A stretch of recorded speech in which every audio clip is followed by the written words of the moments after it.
반갑습니다. 최종원입니다. 1월 첫째 주, 둘째 주에 공개 방송을 통해서 예언해드렸던 안철수의 설전 입국 그대로 실행이 됐다라는 겁니다. 근데 탈이 났어요. 그 내용은 시작 전에 하단에 있는 구독과 따봉 버튼 눌러주시고 본론에서 확인하시기 바랍니다. 그럼 시작합니다.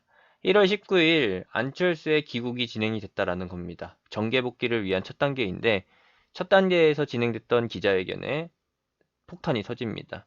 와, 불출마 선언. 또 한 번 안철수가 간철수라는 닉네임을 증명한 것이죠. 아니, 이 XX는 총선 출마 안 할 거면은 왜 들어왔어? 라고 의문을 가지실 텐데 그 의문이 확신으로 바뀌셨으면 하는 바람이고요. 영상에서는 향후 전망과 공략법에 대해서 좀 공유를 해볼 건데 의외로 간단합니다. 1월 16일에서 17일에 매매를 진행했었어요. GS요. 안철수의 설전 입국이 확정이 됐었기 때문에 이거 관련해서 한번 진행했었고 그 전에는 저만이 안철수의 설전 입국을 예상했기 때문에 그와 관련해서도 몇 개 진행한 바 있었다라는 겁니다. 까뮤이엔 씨 같은 경우가 바로 그 경우죠. 안철수의 입국을 예상했던 거는 저밖에 없습니다. 2019년도 말에 안철수의 정계 복귀는 없을 것이다 라는 현역 의원들의 그런 말도 안 되는 예상과 그리고 언론을 좀 따돌리기 위해서 진행됐었던 안철수 관련 인물들의 안철수 측근들의 정계 복귀 부정 이런 것들이 포인트가 됐었는데 역시나 제가 예상했던 대로 그대로 정계 복귀가 확정이 됐고 입국 일정까지도 확실하게 맞춰버렸어요. GSE 결과도 마찬가지죠. 그래서 최소 5%대에서 많게는 15%대 수익을 챙겨드렸고 안철수가 말하기로는 입국하자마자 불출마 선언과 함께 실용적 중도 정치 실현하는 정당을 만들겠다라고 합니다. 요거는 두 가지로 해석을 해볼 수가 있어요. 두 가지라고 하면은 첫 번째로는 신당 창당. 신당 창당의 목적은 무엇이냐? 본인 중심의 신당. 본인 중심이라고 하면은 내가 주인공이 되겠다라는 것이고 내 맘대로 하겠다라는 뜻이고 B는 기존 정당을 개조하겠다라는 것인데 기존 정당이 개조되는 의미로 해서 만들어진 게 바로 세보수당입니다. 안철수는 신당 창당을 목표로 할까요? 아니면은 기존 정당의 주인공을 바꾸는 쪽으로 갈까요? 이것에 대해서 의문을 가지셔야 되는 것이고 저는 이미 답을 세워놨습니다. 공개를 안 할 뿐이지. 공개를 안 하냐? 남들이 아니라고 할 때 옳은 얘기만 하는 게 바로 저였기 때문에 여러분들이 생각하고 싶으신 대로 상상의 나래를 펼치실 수 있도록 그냥 저는 이번에 비공개로 하고 넘어가는 거고 관련주 같이 공략하고 싶으신 분들은 제가 운영하는 톡방에 오셔야지 제가 생각하는 부분에 대해서 공유받으실 수 있다. 적어도 공개 방송에 참여하는 정성을 보여야지 이런 중요한 소스를 받아가실 수 있다라는 것이죠. A라고 하면은 이제 안철수계 의원들을 중심으로 한 안철수를 중심으로 한 안철수계 신당 창당이 진행될 것이고 맨땅의 헤딩이죠. 지난번에도 말씀드렸습니다. 맨땅의 헤딩. 그리고 B 아니라고 하면은 가장 좋은 거는 이제 손학규 쪽으로 붙는 게 아니라 손학규의 밤이당 쪽이 아니라 세보수당이죠. 유승민의 하태경의 세보수. 세보수당이 현재 실용적 중도 정치를 실현하는 실제 의원들이 자리 잡고 있는 당이고 대표적인 인물이 하태경 같은 인물이죠. 안철수가 의도하는 바는 이쪽에 가까워요. 세보수당 쪽. 그러면은 이러한 불출마 선언을 왜 했을까? 안철수는 항상 주인공이 되기 원하는 인물입니다. 항상 주연을 원해요. 조연은 싫다라는 거죠. 조연은 싫어. 왜? 조연으로 한번 했다가 된통 당했기 때문에.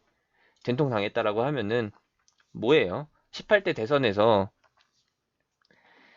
후보 단일화에서 포기를 해줬더니 뜻하는 바도 못 이루고 양보해준 의미도 없고 그렇게 돼서 18대 대선에서 박근혜 대통령이 당선이 됐었죠. 19대 대선에서 이제 뒤집히면서 문재인 정권으로 넘어왔었는데 18대 대선에서 협조했던 안철수는 19대에서 없습니다. 뭐가 없어요. 떨어지는 게 없기 때문에 떨어진 것도 없고 서울시장에서도 팽당했죠. 팽당했다라기보다는 정당한 경쟁에서 패배를 했다. 그래서 서울시장도 박원순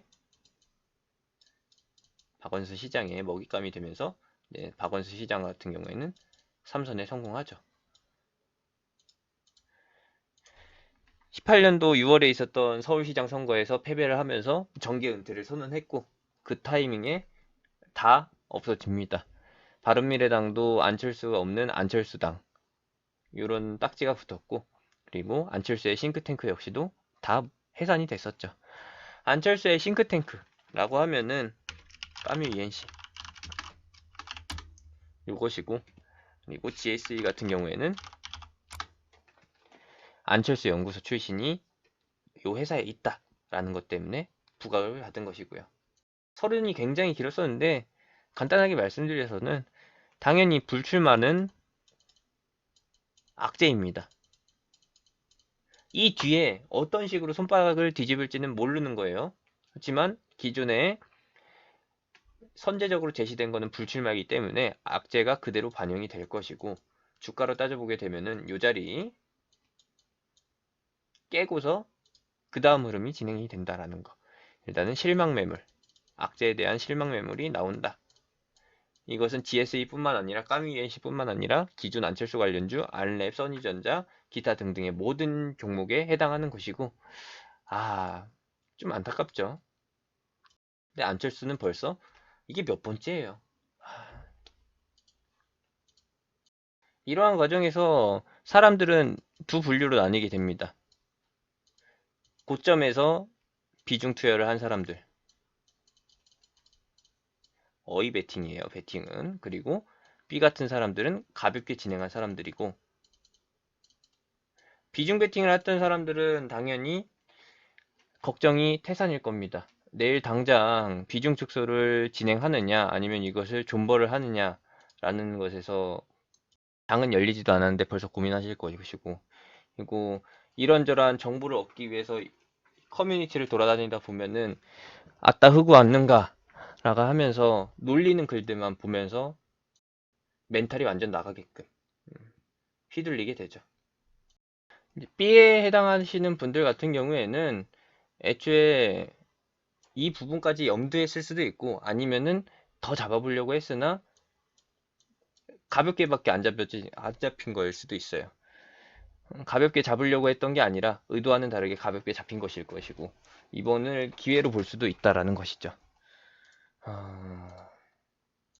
그러면 우리가 봐야 될 거는 내일은 어떤 식으로 진행이 되느냐. 첫 번째로는 최악의 상황, 하한가를 가느냐.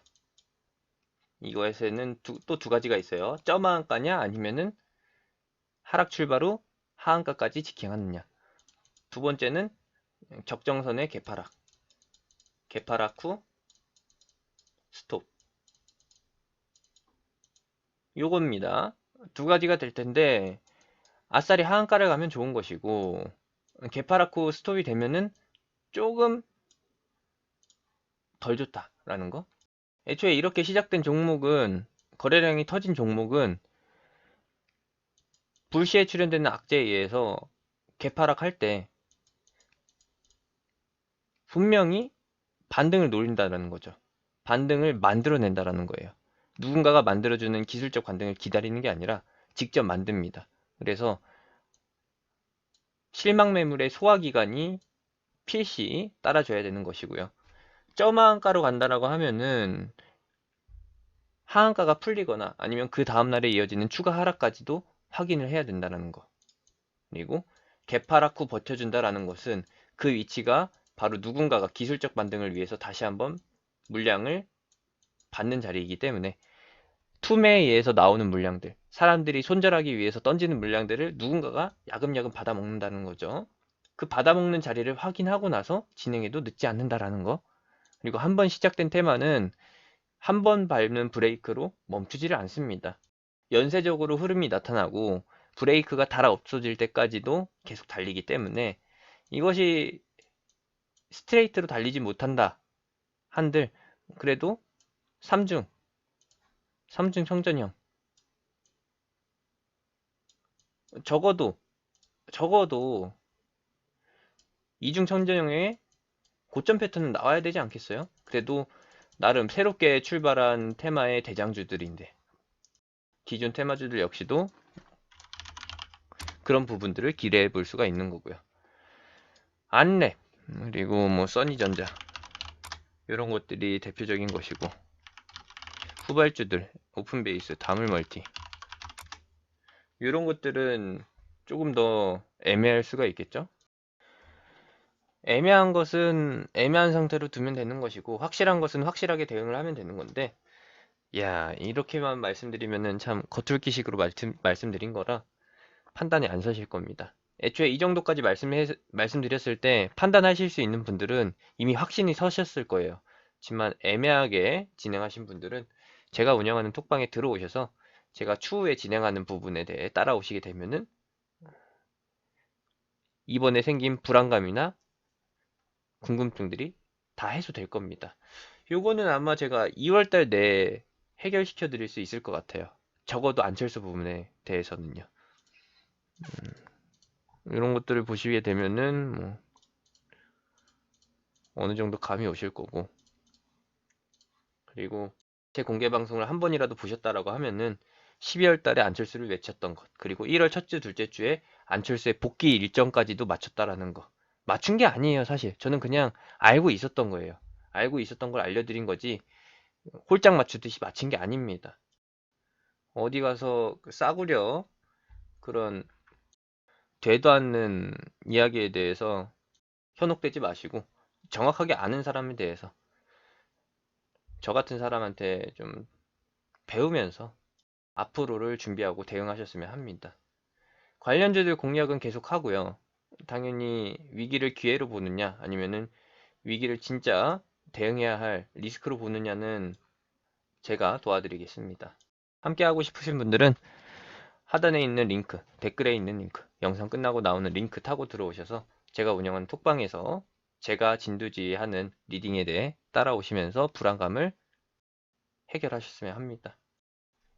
이걸 끝내자는 건지 아니면은 이것을 어떠한 전환 포인트를 삼는다는 건지 그거는 톡방에 오셔야지 확실하게 확답을 들으실 수 있습니다. 아니 솔직히 이 정도까지만 말씀드리면은 이 얘기가 무슨 얘기인지 아실 거예요. 애초에 이게 아니다 싶었으면은 이렇게까지 얘기를 질질 안 끌거든요. 이상입니다.